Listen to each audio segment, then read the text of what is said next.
Hi friends, ഇന്ന് നമ്മൾ ഏറ്റവും മനോഹരമായിട്ടുള്ള എല്ലാവരുടെയും ഫേവറേറ്റ് ആയിട്ടുള്ള ഒരു ചെടിയുമായിട്ടാണ് വന്നിരിക്കുന്നത്.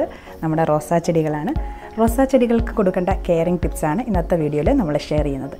എല്ലാവർക്കും അപ്പോൾ നമ്മുടെ വീഡിയോയിലേക്ക് സ്വാഗതം.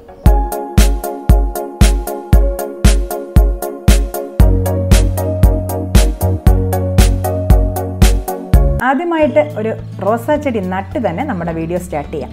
ഒരു റോസാ ചെടി നടുന്നതിന് എന്താണ് ഇത്ര തിങ്ക് ചെയ്യാനുള്ളത് എന്ന് നിങ്ങൾ വിചാരിക്കുന്നുണ്ടായിരിക്കും. എന്നാൽ നമ്മൾ നഴ്സറിയിൽ നിന്ന് ഒരു റോസാ ചെടി, ഈവൻ ഏത് ചെടിയാണെങ്കിൽ പോലും കൊണ്ടുവന്ന് 2-3 ദിവസം കഴിഞ്ഞതിന് ശേഷമേ നട്ടുകൊടുക്കാവൂ. അത് നമ്മുടെ ചുറ്റുപാടുമായിട്ട് ഒന്ന് അഡ്ജസ്റ്റ് ആയതിനു ശേഷമേ ഏത് ചെടിയും നമ്മൾ നട്ടുകൊടുക്കാൻ പാടുള്ളൂ. ഇപ്പോൾ മഴക്കാലം ആയതുകൊണ്ട് റോസാ തൈകൾ അത്ര ഹെൽത്തിയായ രീതിയിൽ നമുക്ക് ലഭിക്കുന്നില്ല. എങ്കിൽ പോലും ഈ പൂക്കളുടെ ഭംഗി കാരണമാണ് ഞാൻ ഈ റോസാ തൈ വാങ്ങിച്ചത്. ഇനി നമ്മൾ ചെടി നടുന്നതിന് മുൻപായിട്ട് തന്നെ അതിനകത്തുള്ള ഡെഡ് ലീവ്സും അതുപോലെ തന്നെ ഉണങ്ങി നിൽക്കുന്ന കമ്പുകളും ഒക്കെ കട്ട് ചെയ്തതിന് ശേഷം നട്ടുകൊടുക്കാവുന്നതാണ്. നമ്മൾ സിമെൻറ്റ് ചട്ടി തന്നെ ഉപയോഗിക്കുന്നതാണ് നല്ലത്. പ്ലാസ്റ്റിക് ചട്ടികൾ മാക്സിമം അവോയ്ഡ് ചെയ്യുക. പ്ലാസ്റ്റിക് ചട്ടി പെട്ടെന്ന് തന്നെ പൊട്ടിപ്പോവും വെയിലൊക്കെ കൊണ്ട്. അതുകൊണ്ട് സിമെൻറ്റ് ചട്ടിയിലേക്ക് നമുക്ക് ഈ ചെടി നടാവുന്നതാണ്. ചെടിച്ചട്ടിയിൽ കുറച്ച് മണ്ണ് ഫില്ല് ചെയ്തതിന് ശേഷം നമ്മൾ വാങ്ങിച്ച തൈ അതിലേക്ക് വെച്ച് കൊടുത്ത് മണ്ണ് ഫില്ല് ചെയ്യുക. ഇനി ഒരാഴ്ച നമുക്ക് പാർഷ്യൽ ഷെയ്ഡിൽ വെച്ച് ഇതിനെ പരിപാലിക്കാവുന്നതാണ്. എൻ്റെ ഈ നട്ട റോസാ ചെടിയിലെ ഒരു കമ്പ് കുറച്ച് വീണ് കിടക്കുന്ന രീതിയിൽ നിൽക്കുകയാണ്. സോ അതുകൊണ്ട് നമ്മൾ ഒരു കമ്പ് ഊന്ന് കൊടുത്തിട്ട് ജസ്റ്റ് ഒന്ന് കെട്ടിക്കൊടുത്തു കഴിഞ്ഞാൽ നല്ല ബലത്തോടു കൂടി റോസാ ചെടി വളർന്നു വരും. ഇങ്ങനെയുള്ള കൊച്ചു കാര്യങ്ങളൊക്കെ നിങ്ങൾ കെയർ ചെയ്യേണ്ടതാണ് റോസാ ചെടി നടുമ്പോൾ. അതിനുശേഷം നിങ്ങൾ വാട്ടറിങ് ചെയ്യാൻ മറക്കരുത്. വാട്ടറിങ് ചെയ്ത് ഷെയ്ഡിൽ തന്നെ വെക്കുക. റോസാ ചെടികൾ നമ്മുടെ കയ്യിലുണ്ടെങ്കിൽ തീർച്ചയായിട്ടും ചെയ്യേണ്ട ഒരു കാര്യമാണ് പ്രൂണിങ്. നമ്മൾ പ്രൂൺ ചെയ്യാത്തത് കൊണ്ടാണ് നമ്മുടെ റോസാ ചെടികൾ ഹെൽത്തി ആയിട്ട് വളരാത്തതും അതുപോലെ പൂക്കളൊന്നും ഉണ്ടാവാത്തതും. സോ നമുക്ക് പ്രൂൺ ചെയ്യുന്നത് എങ്ങനെയാണെന്ന് നോക്കാം. പൂക്കളൊക്കെ കൊഴിഞ്ഞു തുടങ്ങുമ്പോഴത്തേക്ക് നമുക്ക് കട്ട് ചെയ്ത് കൊടുക്കാവുന്നതാണ്. ഞാനിപ്പോൾ കുറച്ച് ലേറ്റ് ആയിട്ടുണ്ട് ഇത് കട്ട് ചെയ്യാനായിട്ട്. ഇതുവരെ നിങ്ങൾ വെയിറ്റ് ചെയ്യേണ്ട ആവശ്യമില്ല. നല്ലപോലെ ക്ലീൻ ചെയ്ത പ്രൂണർ യൂസ് ചെയ്തിട്ട് നിങ്ങൾ ജസ്റ്റ് ഒന്ന് ഇതുപോലെ കട്ട് ചെയ്ത് കൊടുക്കുക. അപ്പം കൊഴിഞ്ഞ പൂക്കളുടെ കുറച്ച് ഇലകൾക്ക് താഴെയായിട്ട് നമുക്ക് കട്ട് ചെയ്ത് കൊടുക്കാവുന്നതാണ്. പ്രൂൺ ചെയ്ത് ഒരാഴ്ചയ്ക്കുള്ളിൽ തന്നെ ഇതുപോലത്തെ നല്ല തളിരിലകളൊക്കെ ഒരുപാട് വരികയും അതിനുശേഷം നല്ലപോലെ പൂക്കളുണ്ടാവുകയും ചെയ്യും റോസാ ചെടികളിൽ. അടുത്തതായിട്ട് സൂര്യപ്രകാശമാണ്. സൂര്യപ്രകാശം ഇഷ്ടപ്പെടുന്ന ഈ ചെടിക്ക് 6 മണിക്കൂർ മുതൽ 8 മണിക്കൂർ വരെയും സൂര്യപ്രകാശം കിട്ടിയാൽ വളരെ നല്ലതാണ്. അടുത്തതായിട്ട് റോസാ ചെടികളിൽ ഉണ്ടാകുന്ന ഡിസീസസ് എന്തൊക്കെയാണെന്ന് നോക്കാം. സാധാരണ മഴക്കാലം ആകുമ്പോഴാണ് ഇതുപോലത്തുള്ള പുഴുക്കളൊക്കെ നമ്മുടെ റോസാ ചെടികളുടെ പൂക്കളൊക്കെ കഴിക്കുന്നത്. അങ്ങനെ വരുമ്പോൾ നമുക്ക് എപ്പോഴത്തെയും പോലെ തന്നെ ഇപ്പം നീം ഓയിൽ സ്പ്രേ ചെയ്ത് കൊടുക്കാനേ മാർഗമുള്ളൂ.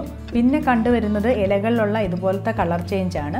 ഇതിനുള്ള സൊല്യൂഷനും നീം ഓയിൽ സ്പ്രേ തന്നെയാണ്. നമ്മളെപ്പോഴും പറയുന്ന പോലെ തന്നെ 1 ലിറ്റർ വെള്ളത്തിൽ 5 ml നീം ഓയിലും അതുപോലെ തന്നെ 1 അല്ലെങ്കിൽ 2 ml ഓഫ് ഒരു മൈൽഡ് ലിക്വിഡ് സോപ്പും കൂടെ മിക്സ് ചെയ്തിട്ട് സ്പ്രേ ചെയ്ത് ഇലകൾക്ക് കൊടുക്കുക. ഇനി നമ്മൾ ചെടി നടാൻ ഉപയോഗിക്കുന്ന മണ്ണിനെ കുറിച്ചാണ് പറയുന്നത്.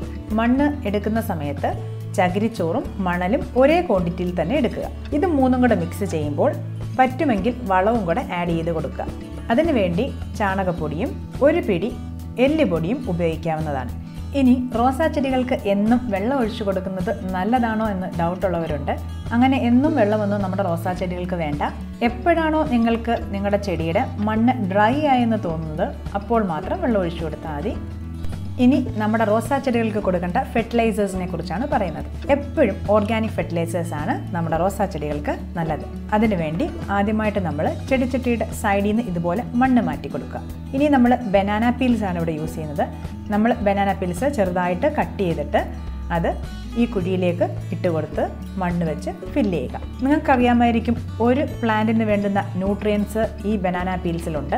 പ്രത്യേകിച്ച് ഇത് മണ്ണുമായി ഡീകമ്പോസ് ചെയ്ത് വരുമ്പോൾ പൊട്ടാസ്യവും അതുപോലെ തന്നെ സ്മോൾ എമൗണ്ട്സ് ഓഫ് നൈട്രജനും ഫോസ്ഫറസും അതുപോലെ മഗ്നീഷ്യവും സോയിലിലേക്ക് സ്ലോലി റിലീസ് ചെയ്യും.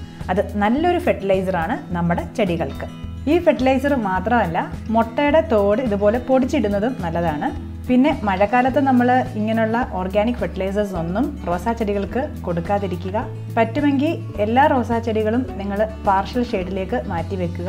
ഇനിയൊരു അപ്ഡേറ്റ് ആണ് നിങ്ങളെ കാണിക്കുന്നത്. കഴിഞ്ഞ ആഴ്ച നമ്മളിട്ട വീഡിയോയിൽ പോൾക്ക ഡോട്ട് എന്ന പ്ലാന്റ് പ്രൊപ്പഗേറ്റ് ചെയ്യാൻ വെച്ചിരുന്നു. വെള്ളത്തിൽ നമ്മൾ പ്രൊപ്പഗേറ്റ് ചെയ്യാൻ വെച്ചിരുന്ന കമ്പുകളാണ് ഈ കാണുന്നത്. ഇത് 3 എണ്ണത്തിലും ഇപ്പോൾ റൂട്ടുകളൊക്കെ നല്ലപോലെ ഇറങ്ങിയിട്ടുണ്ട്. ഇനി നമുക്ക് സോയിലിലേക്ക് നട്ടു കൊടുക്കാവുന്നതാണ്. വളരെ ഫാസ്റ്റായിട്ട് റൂട്ട് ഇറങ്ങി. എനിക്ക് തോന്നുന്നു 3-4 ദിവസം കൊണ്ട് തന്നെ റൂട്ട് ഇറങ്ങിയിട്ടുണ്ട് ഇതിനകത്ത്. പിന്നെ നമ്മൾ മണ്ണിൽ നട്ടുകൊടുത്ത എല്ലാ കമ്പുകളും പൊട്ടിക്കിളിച്ച് വന്നിട്ടുണ്ട്. കുഞ്ഞ് ഇലകളൊക്കെ അതിലും വന്നിട്ടുണ്ട്. നല്ല രീതിയിൽ അതും വളർന്നു വന്നിട്ടുണ്ട്. ഈ കെയറിംഗ് ടിപ്സൊക്കെ എല്ലാവരും ഒന്ന് ചെയ്ത് നോക്കുക. പിന്നെ നിങ്ങളുടെ കമൻസ് വളരെ വാല്യുബിൾ ആണ്. അതുകൊണ്ട് തീർച്ചയായിട്ടും നിങ്ങൾ വീഡിയോസൊക്കെ കണ്ടിട്ട് അഭിപ്രായങ്ങൾ കമൻറ്റ് ചെയ്യുക. ഇനി വീഡിയോ കാണുന്ന ആരെങ്കിലും സബ്സ്ക്രൈബ് ചെയ്യാതാണ് ചാനൽ കാണുന്നതെങ്കിൽ please consider subscribing. Thank you for watching guys.